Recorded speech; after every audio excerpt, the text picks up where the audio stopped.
ഇത് സാരംഗ ഠാക്കൂറിൻ്റെ വീടാണ്.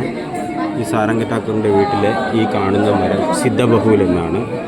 ഈ മരം ഉണങ്ങിപ്പോയി, അതിന് ജീവൻ നഷ്ടപ്പെടും. ചൈതന്യ മഹാപ്രഭു വന്നിട്ട് ഈ മരത്തിനെ കെട്ടിപ്പിടിച്ചതും ഇതിനകത്ത് ജീവൻ വയ്ക്കും. ആദ്യം ഇതിന് 2 ബ്രാഞ്ചസ് മാത്രമേ ഉണ്ടായിരുന്നുള്ളൂ.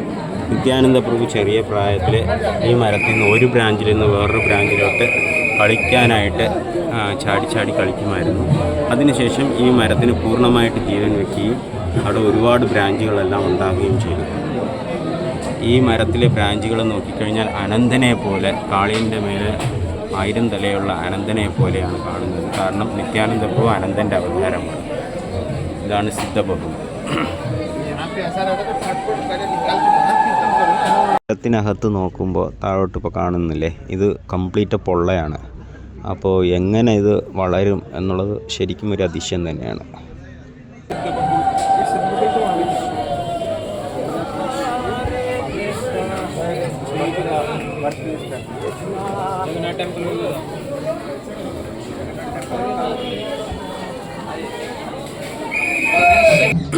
സാരംഗ ഠാക്കൂർ ആരാണെന്ന് പറഞ്ഞു കഴിഞ്ഞാൽ, സാരംഗ ഠാക്കൂർ വലിയൊരു ഭക്തനായിരുന്നു. ചൈതന്യ മഹാപ്രഭുയുടെ വലിയൊരു അനുയായിയായിരുന്നു. അദ്ദേഹം എപ്പോഴും ഹരിനാമം ജപിച്ചുകൊണ്ടും ചൈതന്യ ഗൗരലീല ശ്രവിച്ചുകൊണ്ടും ഗൗരംഗ മഹാപ്രഭുവിനെ ധ്യാനിച്ചുകൊണ്ടും ഇരിക്കുന്ന വ്യക്തി.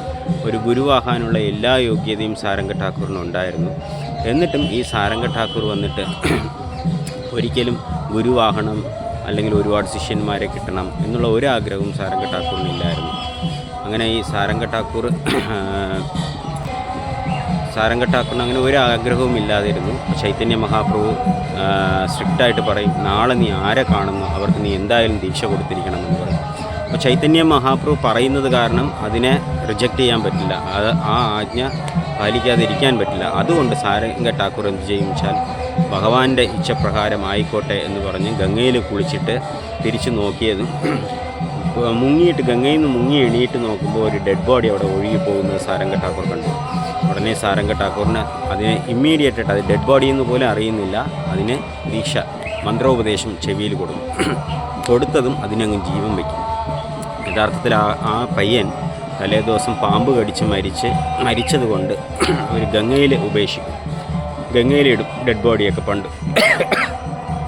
അങ്ങനെ ആ ഡെഡ് ബോഡിക്ക് ജീവൻ വയ്ക്കും. ജീവൻ വെച്ചപ്പോൾ ആ ഡെഡ് ബോഡി, ആ പയ്യൻ എണീറ്റിട്ട് പറയും, അങ്ങയുടെ അനുഗ്രഹം കൊണ്ട് എനിക്ക് ജീവൻ തിരിച്ചു കിട്ടി എന്ന് പറഞ്ഞ്, അങ്ങ് എൻ്റെ ഗുരുവാണ് എന്ന് പറഞ്ഞ് നമസ്കരിച്ചുകൊണ്ട് വീട്ടിലോട്ട് തിരിച്ചു പോകും.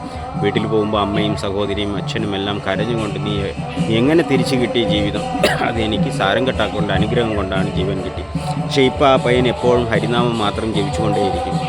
അപ്പോൾ ഹരിനാമം മുഴുവൻ ഹരേ കൃഷ്ണ കൃഷ്ണ കൃഷ്ണ ഹരേ ഹരേ, ഹരേ രാമ രാമ രാമ ഹരേ ഹരേ എന്ന് മന്ത്രം മുഴുവൻ നേരവും ജപിച്ചുകൊണ്ടിരിക്കും.